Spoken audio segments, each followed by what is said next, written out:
Nebraska taking shots at the Big 12 and therefore Iowa State, while Iowa State takes all of their talent? Sounds like someone's jealous.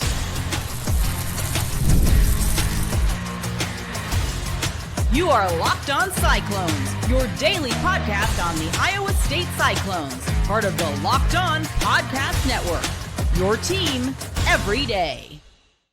Welcome in to Locked On Cyclones, part of the Locked On Podcast Network, your team every day. Shout out to you for being here every single day and making this your first watch or listen of the day. I appreciate it more than you know. Whether you're watching on YouTube or listening on your favorite podcasting platform, be sure to subscribe so we can prove once and for all that it is, in fact, a Cyclone state. Today, we're going to be talking about Matt Rhule and his comments towards the Big 12 and why I think they might actually be directed at Iowa State, because Iowa State is absolutely dominating the Nebraska side of the 2026 recruiting class.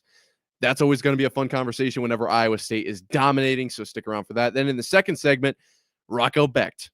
And I'm leaving it there because you got to stick around to find out. This is an amazing story. And then finally, in the third segment today, the first Monday mailbag. I am so excited. Asked for some questions on Friday. Got one. It's a great question. I've got a great answer. Can't wait to dive into all of that and more. But first, today's episode is brought to you by Game Time. Download the Game Time app, create an account, and use code LOCKEDONCollege for $20 off your first purchase. Okay, let's talk a little bit about Matt Rhule and some comments that he made and how they're directed at the Big 12 and how I think that they might be directed more so at Iowa State. We'll talk about that in just a second. But obviously, first things first, what did Matt Rhule say? So Matt Rhule, when kind of discussing Nebraska's recruiting approach, said that, quote, "There are a lot of kids I would love to recruit that have committed to a Big 12 school or somewhere else like that. Come to camp. If you want to play in the Big 12 over the Big 10, I get it, but make no mistake, there's a big difference." Then went on to say a little bit later, kind of was like, hey, I know I'm going to be trending on X. Everyone's going to have something to say. Look at me. I'm talking about it right here, right now. But he said that's the reality, though. Then the Big 10 and the SEC, especially moving forward, are going to be high. They're going to be here, and he said like up higher than everybody else. Okay, well, first things first, I'd like to say very clearly, I am not looking at this as Iowa State versus Nebraska. Okay, I know that there was some conversation around that. It's not how I'm going to view this because it is a conference conversation. He did not directly call out any school by name. So I'm going to look at it as a conference deal.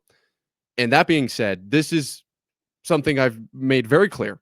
This is not the case. I don't think that this is fair. The Big 10 and the SEC seem to think that they're just miles ahead of everyone else, including the Big 12. And I suppose the ACC falls into that conversation as well. And I don't think that's the case. Now, when you look at, obviously, Big 10 had the national champion in football last year, the SEC in the history behind it. I just don't think that the Big 12 obviously has that kind of pedigree, but is that far behind the other conferences. You have to look at a conference as the amount of the collection of the teams in the conference. You're going to have your top dogs, all right, your absolute real good football talent schools. And then you're going to have those guys kind of in the middle that don't do a whole lot. And you're going to have the guys at the bottom that are like, are we even D1 now? There are going to be those conversations every single year in every single conference, even the Big 10 and the SEC. And there's going to be, obviously Big 10 and SEC fans are going to say, well, our worst teams could absolutely dominate even your middle pack teams, probably even the top of your conference teams. Well, okay. Well, we all know the SEC is undefeated in hypothetical games. Like, we know that. That's not something that's news or breaking. But we'll never know. We'll never know. And they can keep thinking that. But that's what I guess we're talking about here is the SEC and the Big 10. So much better. So much better. Why would you ever go play for a Big 12 school? I just quite simply do not think that this is the case. I think the Big 12 kind of eats itself alive a little bit, but there are still elite talents. When you look at the playoffs last year, I thought Arizona State, one of the better teams in the playoff, did run into Texas. That's a tough matchup, but gave them a good run for their money. And I thought BYU was a good enough team to be in the playoff last year as well. Obviously, Iowa State didn't quite make it, fell in the Big 12 championship game. I didn't think Colorado was a playoff contender or a championship contender or really even a playoff team. But nonetheless, those two in BYU and Arizona State, I thought were really good teams. And Iowa State, obviously, a really valid team as well. Colorado made a lot of noise, but also won some games. Like, good talent in the Big 12 for sure. Obviously, some really good teams in the middle and at the bottom as well. But yeah, the bottom is kind of the bottom for a reason. And like I'm saying, I'm not making like a case of any one team versus any other team, but to say that like the Big 12 is miles behind essentially the Big 10 and the SEC, I don't think that's fair. I think that even just last year, just this 1 year, it's like, okay, we have evidence that the Big 12, I mean, the one Big 12 team that got in that I thought there should have been more in went to overtime. I think double overtime, I'm pretty sure, with Texas, an SEC school. Only one team got to represent, and they went to double overtime with an SEC school. Yeah, obviously Texas didn't win the whole thing, but nonetheless, I thought that I just don't love that argument. Okay, and so I do wonder if these comments are kind of a result of Iowa State dominating on Nebraska's turf in the 2026 recruiting class. Now, if you haven't really been diving into the 2026 recruiting class, I don't blame you.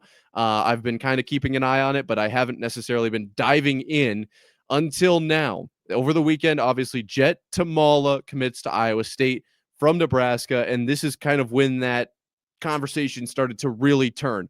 Thomalla being just an absolute unit at 6'4", 200 pounds, chose Iowa State over some other big names.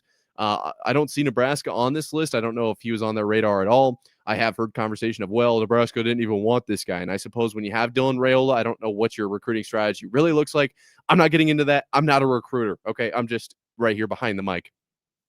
Nonetheless, Thomalla came in at the number 16 quarterback in the class by 24/7 Sports, and he was the number 231 prospect overall.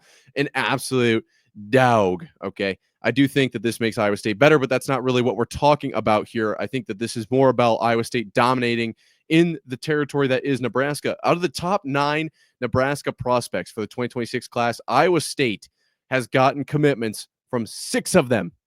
6 of 9. 66.6 repeating percent to my math. Okay. And 3 more on Iowa State's radar. And I think one of them will get. Okay. We'll talk about that in a second.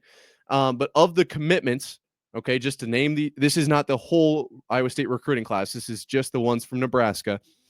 Excuse me. Wow. Obviously, Jett Thomalla, the quarterback that I just mentioned, the commitment to Iowa State. Then you've also got Amarian Jackson, an athlete, Caprice Keith, an athlete. You've got Barry Fries, the linebacker, Kean Kaiser, the linebacker, and Tyrell Chapman, the safety. Now, there is another name on this list in Isaac Jensen, who is a tight end and very good friends with Jett Thomalla. Look out for that to potentially bump the number to 7 out of 9. Now, you obviously mentioned when you're talking about recruiting pipelines, you have to talk about Iowa State and Wisconsin on the basketball side of things. Could this Nebraska one become something of note? Maybe. I think it's worth maybe mentioning. But I do think Nebraska is just kind of maybe a little bit upset that Iowa State just seems to come into Nebraska and have no problem taking all their talent. And the question is really maybe why, if it's apparently, the Big 12 is so much worse than everywhere else. Obviously, the culture is something we talk about all the time here. And that was kind of what was mentioned when Jett was kind of talking about why he picked Iowa State. He, roomed with a couple of current Iowa State wide receivers and thought that was really cool. But just to kind of be in the building and the culture and the players, great things about how the coaches act when recruits aren't around. That's always positive. The 2 wide receivers that he roomed with allegedly being Brett Eskelson and Dom Overby. Going to be great names. Going to be great names to hang around. So obviously the right play there. But it's kind of, to me, it's like about Iowa State treating guys like people and not numbers, right? And not just pawns out on the football field. I think that these players are treated like real people, and that's valuable to some of these guys to know, like, hey, we're going to develop you and make you the best, not only player, but human you can. We're going to put our time into you. We just ask that you do the same for us. That kind of conversation happening means a lot to these players. And I'm not saying anything about any other program, but as far as Iowa State is concerned, that's really good. You don't maybe have to be the best team in the entire country to win in a culture department. if that's what's valuable to the player. Now, you're going to have some players that really only want to win rings or really only want money or whatever the case might be, and maybe Iowa State isn't the best place for them. But the culture side of things, we've seen time and time again in the transfer portal, now in the recruiting class, the culture is something that almost all of them talk about, and it is very, very prevalent. Obviously, very, very good. In that top tier, excuse me, of really college football as a whole. And so I don't know what to tell you, Matt Rhule. I guess Iowa State locking down the culture side of things might not be the best Big 12 team, might not be in the best conference, allegedly. I don't agree with that, but definitely has very, very good culture. And to kind of pivot off of that culture point, there's a reason that Iowa State has unbelievable culture. We execute on it. Okay. We're going to talk about a guy who could have transferred out of Iowa State and just put all the rumors to rest this last weekend. More coming up right after this. Get the supplies you need from the site made for the skilled trades, Supply House. Whether you're in plumbing, HVAC, or electrical work, Supply House is the reliable way to order products online. Their easy-to-use website is packed with helpful resources and the latest product info to help you get the job done right. Plus, with a complete inventory of over 200,000 parts from 400-plus top brands, you'll find exactly what you need delivered fast from coast to coast. Need help with an order? Supply House offers expert support and industry-leading service, so you'll always talk to a real person. And for trade pros looking for an extra edge, their free Trade Master program offers exclusive perks like a dedicated phone line, free shipping, and discounts on every order. Thousands of skilled professionals are already taking advantage. Now it's your turn. Join the Trade Master program today at supplyhouse.com/TM and start ordering plumbing, HVAC, and electrical supplies with just a few clicks. Plus, use promo code SH5 for 5% off your first order. That's supplyhouse.com. Rocco Becht, been in the news quite a bit. We covered it here at Locked On Cyclones, part of Locked On Podcast Network, your team every day. Could he be going to Tennessee? Will he leave Iowa State after Nico Iamaleava's departure, I suppose is a word you could use, from Tennessee? Rocco potentially there's private jets being, tracked and this, that, and the other thing. I broke down why I do think it makes sense for Tennessee to at least chat with Rocco Becht. But at the end of the day, we kind of said like, hey, I think Rocco likes what he's got here in Ames. And I think he's tied down to Ames. I think that's a fair, I think we can go with that. And so I don't know if Rocco heard all the noise or not. But Rocco certainly decided to make a bit of a statement over the weekend and kind of quiet all the noise, at least in my opinion. That's how I see this. Rocco Becht used his NIL earnings, or at least a portion of them, to donate entertainment consoles to pediatric rooms at Mary Greeley, this medical center in Ames, this week. The picture that is shown here, I believe it's 9 of the Xbox Series X. And that's just in this picture. Who knows? Maybe he donated 1,000. We don't know.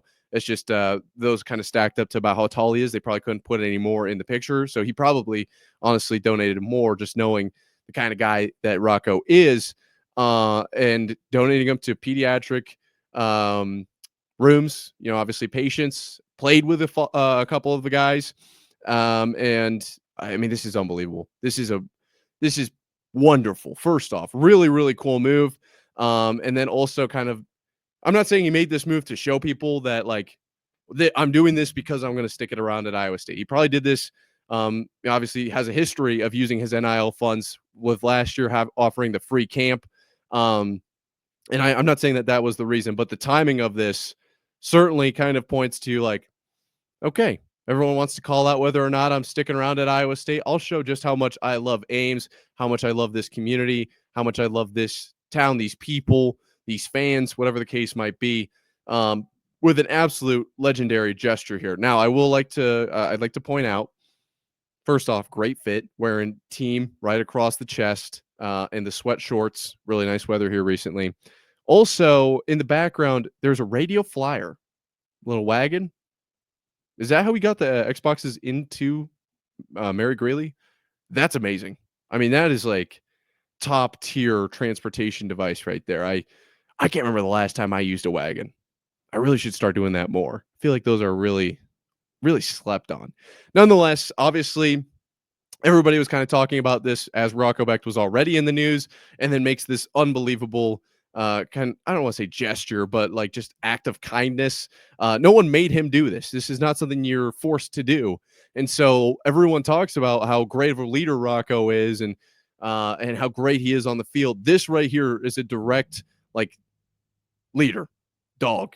Okay. And multiple teammates pointed this out. I'm sure there were more conversations, obviously, either over the phone or in the locker room or in the housing, whatever the case might be.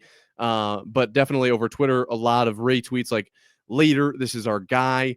Time to get back to work, I think is what Chase Sowell said. Like, we're going to rock and roll.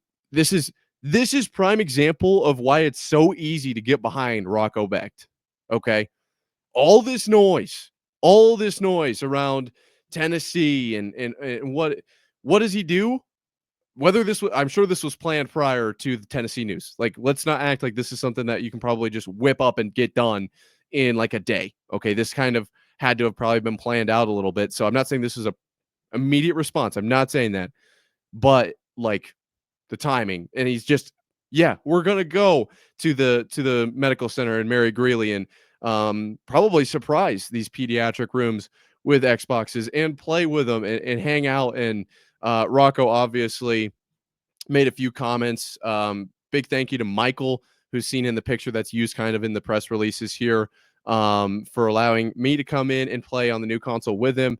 Hopefully I was able to be a light in his life, because he definitely was for me that day. I mean, are you serious?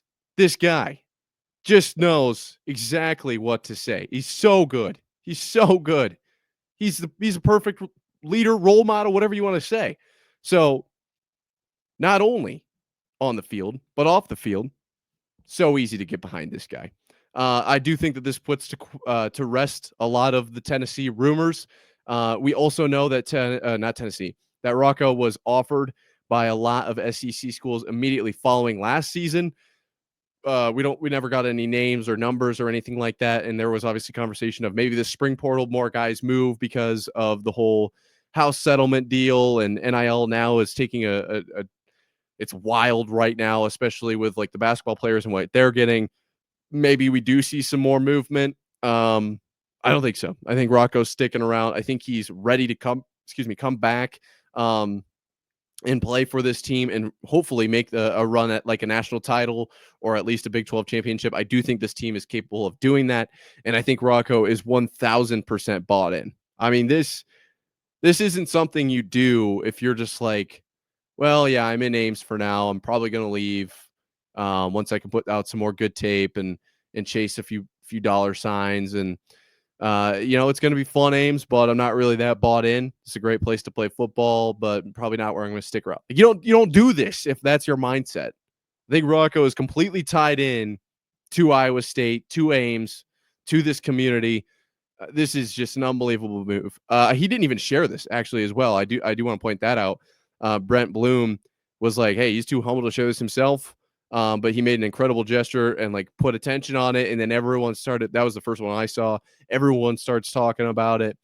I think this is just an unbelievable classy play from Rocco Becht. And to further my point of like, I don't think he did this as media stunt. I really don't. I think he did this on his own accord. I didn't see anything from him until it was kind of blown up on social. Like Brent Bloom says, like, he was too humble to share it himself. This was not like all right, everyone thinks I'm gonna go to Tennessee. All right, well, let's line something up, do something with Ames. That should make people think I'm gonna stick around. Like, it doesn't. That's not what this was. This was 100%. I love Ames. Probably had this lined up months in advance. Comes in, makes this great gesture, and then obviously Mary Greeley probably gonna want to talk about it a little bit when Rocco Becht stops by with a radio flyer full of Xbox Series X's. And then he's like, oh yeah, by the way, I did do that. Shout out Michael. Like, really cool dude. Like, Iowa State's got a real one. Iowa State has got a real one, and he's sticking around. I cannot wait to see what Rocco does this season on the field, because off the field, he is killing it. Coming up, our Monday mailbag. First one of all time. Very excited to answer this question. Stick around. Coming up after this. There's nothing like the atmosphere of an NBA playoff game. Every bucket, every defensive stop, every moment feels huge. It's electric in the arena, and with Game Time, you can be a part of it without the stress of last-minute ticket hunting. Game Time makes it fast and easy to get playoff tickets, even when demand is sky high. Prices on the app actually go down as tip-off gets closer, and their last-minute deals can save you up to 60%. Save up to 60%, as I said, buying the last minute tickets for, as I said, sports. But that's not all. You can also buy tickets to concerts, comedy, theater, etc. They've got it all. And the all-in pricing means no surprise fees at checkout. What you see is what you pay. Take the guesswork out of buying tickets with Game Time. Download the Game Time app, create an account, use code LOCKEDONCollege for $20 off your first purchase. Terms apply. Again, create an account and redeem code LOCKEDONCOLLEGE for $20 off. Download Game Time today. Last minute tickets, lowest price, guaranteed.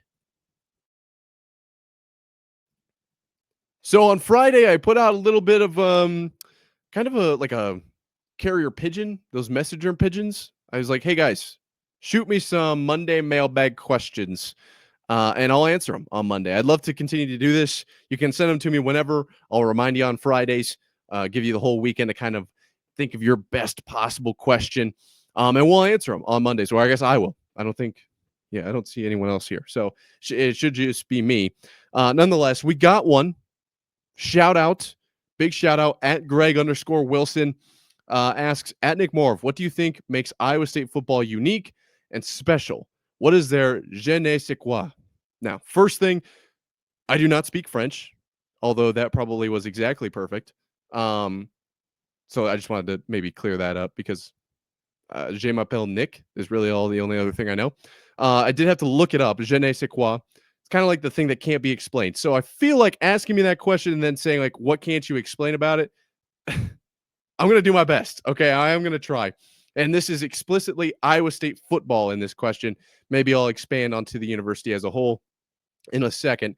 Iowa State football, obviously, we talked about Iowa State.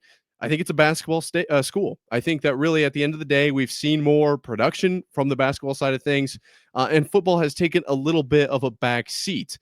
I think that, obviously the Iowa State basketball Cyhawk series doesn't look the same as the football series, that's for sure.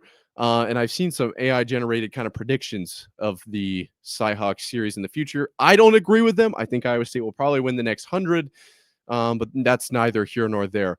I say that to say, I think what makes Iowa State football so unique and special is its ability to, it's not the thing that Iowa State is known for.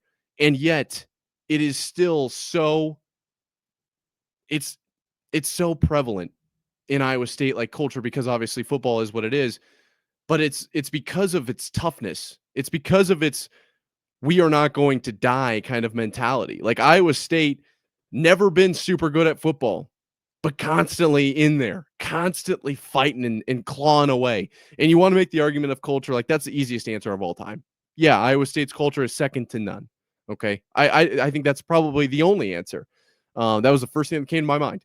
But I would say outside of that, Iowa State, their football program, you're not coming to Iowa State because we're going to win you a national title. So we've got a bunch of guys that are just out there, for the love of the game, working their rears off, just absolutely grinding day in, day out, giving their all to the program. Like, I didn't exactly phrase that right, the first portion of my answer here, but it's the love of the game that Iowa State players bring to it, and you feel that as a fan. Now, like I said, is Iowa State in the past a team that's going to make it to the national title, a team that's going to make a push for a playoff run? This last year, yes, but prior to that, not really. A team that's going to light up the win column year after year after year. We had our first 10-win season in 133 years last year. Very special moment, very special, super exciting. But it's not something we were used to because it's literally never happened. It's just not a thing. So, you kind of know what you're getting yourself into. Iowa State just hard-nosed. Like every week, here's everything we have. There are some games where I might think immediately like, all right, we didn't even want to be out there. But that's certainly not common. It's not really even a thing. I feel like every game, it's Iowa State football just going as hard as they can. And they might not make every play. They might not execute every play, might make mistakes. Whatever the case is, that why they lost whatever game, pick any one of them. I feel like more times than not, Iowa State is giving their all, and that's what makes it so special. Like, effort cannot really be coached at the end of the day. Obviously, with my background, that's something that we talk about a lot. Like, I can coach you on how to execute a bench press. I can coach you on what to do on this play. I can't coach you to dive for the ball. Like, that's just effort. I can't coach you to hawk down a guy on a pick and chase him down all the way and tackle him at the one. Like, that's an effort thing. Do you want it? And I feel like more guys than not at Iowa State want it. They're out there because they love ball. I almost said basketball. They love football, and they are just there to win, like to play, to really give it their all. I think that's what it is. That's my answer. I'm not going to harp on it too much because I do think that's second to the culture thing, but I think it's the effort. I think Iowa State, like, just, that hard-nosed cornbread, homegrown, like that idea. I think it's legit. I think that's very much kind of what Iowa State football is. Now, as a university, what makes Iowa State so unique and special was their je ne sais quoi. Actually, you know what? I'm going to say that maybe it wasn't my best answer of all time for any question ever, but then he followed it up with, like, je ne sais quoi is, based on my one Google search, something that can't really be described. So maybe coming a little slack on that answer. But as the whole on the university, it's the fans for me. The fans at Iowa State are so passionate and so diehard about it. Like, it's always a Cyclone State. It's never like, oh, it could be a Hawkeye State, I guess. Like, nope, it's a Cyclone State. It's the volume in Hilton is nationally recognized. It is. Every day when you walk around on campus, like, you can just feel it. You can absolutely feel it. It's radiating from the Campanile. Yeah, it's a special place, man. I obviously not the most success of any university ever. That's just not the case. But the passion and love from Iowa State, not only the fans, but the players, I think that's what sets it apart. Like I said, culture, obviously, on the basketball side of things, very prevalent there as well. I think, obviously, Autzen and Campbell, I've talked about it. Pollard extending them, I think, was absolutely the right move, because we're retaining players due to culture and bringing in players due to culture in a time where NIL and, like, obviously these deals and what can you do for me, all those kinds of things, the transfer portal being what it is. We're bringing guys in and they're sticking around. Matt Campbell talked about, like, look, I'm not too scared of a spring game because people recruit our guys all the time. They choose to stay. Yeah, that's a real thing. I don't think that's common, but I didn't want to use that as an answer because it's like, okay, this guy didn't even think. This guy didn't even use his brain on this answer. Obviously, culture. Who wouldn't say culture? Yeah, I agree. I think it's the number one answer. I'm going to go with the passion. But I think the culture at Iowa State is not something you find a lot anywhere. It's I believe it was Matt Campbell after the Pop-Tart Bowl was like, there's not a whole lot of teams left in college football, but we got one left in Ames. Boom. First off, bar. What a bar. Secondly, I think he's exactly right. I think a lot of it now is like plug and play. What's my playing time? What's my pay? All right, what's up, guys? Let's go win some games. All right, we didn't win enough games. They're offering me more money. I'm out. Boom. I don't feel like that happens at Iowa State. You're going to have a little bit of transfer here and there, playing time, whatever it is. I get it. You only have so many years of eligibility. But I feel like for the most part, Iowa State really locks it down because of that culture. And we just have brought in a bunch of guys due to that reason. Like, it's quoted all the time. So I'm going to keep saying it. Nonetheless, I think it's a passion. Shout out at Greg_Wilson. I won't ask you guys for mailbag question again until Friday. But if you send them my way now, gives me more time to think about them. Nonetheless, thank you guys for sticking around. Be sure to subscribe if you haven't. Completely free. Proves it's a Cyclone State. Until next time, Cyclone fans, sayonara.